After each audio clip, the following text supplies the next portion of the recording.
Ochalaba Emikolo n'embaga ku Bukedde TV1. Talk about love, talk about trust.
Kambuze Grace chi ekyamukuba ku Meho kyawulira nti bannanga atono mwena basajja balala bali eyo mwe mumanyi naye ye Meho yabasingako mu kino American Height bannange Meho ina American Height ate ekirala empisa nungi kakati omanyi already muyina abaana Meho mutegekedde kalabo kyakalala ak'enjawulo nga mumaze okulayira okuba ebirayiro byammwe akalabo kalabu katugenda ate ewa Meho atubuulire ye ekyamukuba ku Grace n'ebirala ebibaleetedde omukwano gwabwe ate okutuuka ku lunaku olwaleero nga bali muntu ogwo tebakyali babiri kati muntu omu. Omwami Meho ki ekyakukuba ku Grace n'ogamba nti ono ye abakazi abalala mwenna gye muli naye ate ono yabasukkako? Ayina empisa naye ekyankuba nnyo si mweru nnyo ate si muddugavu kyekyo nyawo kwegamba langi eri awo ebuzaabuza ali chocolate awo bwatyo kyekyasinga okukuba. Ngenda kumutwala ku beach. Abafumbo muwulidde tokuba munne empeta n'olekera omutwala ku beach ye Meho agambye kati okuva ne leero ku beach bagendanga abo babiri naye nga tetunaba kumaliriza. Meho mubulire akagambo koyagala ne Grace omwe akagambo kamubwe kati kamusigale ku mutima. I'll call him my darling. Grace yagambye ajja kuyita darling ate ngenda kumuyita sweet baby. Agambye agenda muyita sweet baby era ndowooza muwulidde abagole baffe essanyu balina gitirivu nnyo kuba bafuse muntu omu ku ssaawa eno yennyini gyenjogera kati bakyali oba ani they are one person nga Bible bwegamba. Katugende ku reception tulaba ate binaabeerayo. You're my peace of mind. Ndowooza mulaba decoration weefaanana obulungi, mulaba ebimuli, mulaba bu drip lights, mulaba catwalk.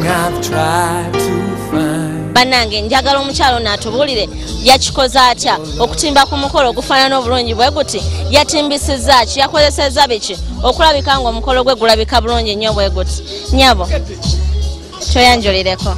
Banyeta Morina Rinitwe nze nakoze decoration eno bampadde sente nyingi oninsala ngenda mboneze buli kimu Nyabo, decoration yeno ndaba o decoratinze bulungi, ndabawo wali fountains eziyiika ziyiwa amazzi, ndabawo ebintu ebyenjawulo, entebe wakozeseza za njawulo. Tubuulire okikoze otya era biki ebyo bitunnyonnyoleko. Omusajja ono Meho nampadde sente nga nimunooneza ezo ntebe nimutera mu fountains, waliwo ne platform, waliwo wagenda kutambula nagenda kusala keeki n'ebimuli nimbijja Kenya. Bw'oba olaba bino byonna oyinza okulaba byonna nabikoze bulungi. Ndowooza mulabye eya decoratinze era diko ndowooza mugiraba omayi bannange eno embaga yo erabika bulungi nnyo, badecoratinze bulungi nnyo era buli kimu kirabika bulungi nnyo. Waliwo zi fountains, waliwo n'ekyesubo ekyesubo bagenda kuliramu life. Naye katugenda ate ow'omuntu yakoze keeki tulabe yekyayogera ku keeki kuba ne keeki yo ate yo nsufu. Katulabe keeki yagikozeseza flavors ki, lwaki asozeewo okukozesa cream. Katugende omukyala atubuulire. You're everything I've tried to find. Kusaawa eno yennyini tutuuse ku keeki era ndowooza mulaba keeki erabika bulungi bannange. Yeetooloola oba kino bakiyita batya ekyetooloola, yeetooloola ya cream, kuliko ebimuli eri mu kagundi konna kalabika bulungi era tulina omukyala eyakoze keeki. Katubuulire yakikoze atya. Nnyabo tubuulire ku mannya g'omukwano. Amanya gange bampita Zerida Mulamuzi, kolera Kabwohe town. Nnyabo abantu bano kyemanyi we bajja okusaba keeki yali tefaanana bweti. Tubuulire ebyenjawulo bye wayongeddemu n'ebirungo bye wayongeddemu okulaba nti keeki olunaku lwaleero ate yeebeera nsufu nga ne Grace ajja giraba ne Meho bagambe waawo omukyalo ono ddala kye yakoze kye twabadde twagala. Eno keeki flavors badde nyingi kyokka nasaze mutaddemu flavor chocolate, nutmeg, mixed spices, vanilla n'ebirala. Mu icing, ogirabe mu icing, erimu fondant, endala erimu smoothing. Oyo yakoze ku keeki ya Meho ne Grace era ndowooza mugenda giraba nga bagisala yo baba empangudde kuba erabikira ddala bulungi nnyo. Katugende ate ku side eri tulabe eyafumbye emmere yakikoze atya.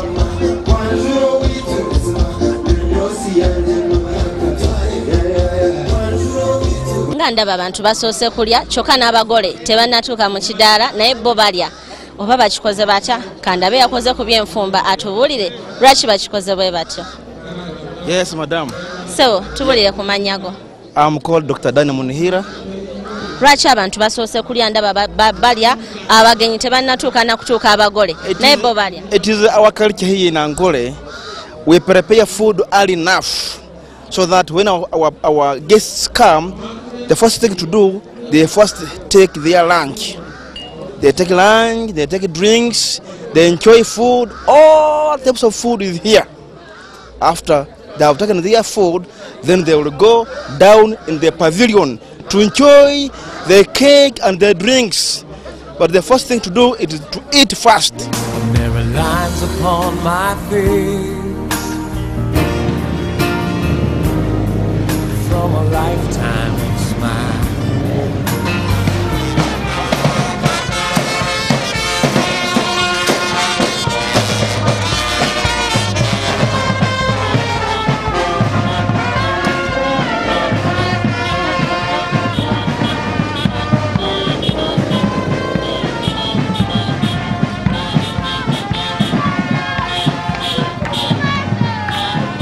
Just run to the arms of the one who loves you. You just run to these arms, and these two arms will keep you warm.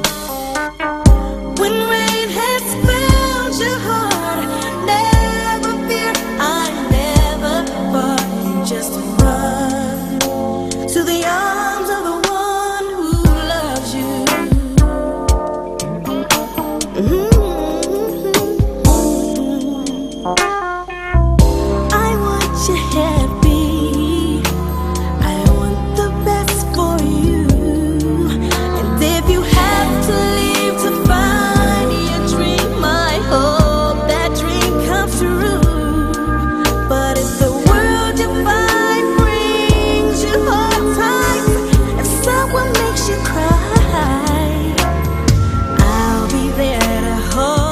katuwumule mu katono nnyo tumaye tukomewo ku mukolo gwaffe.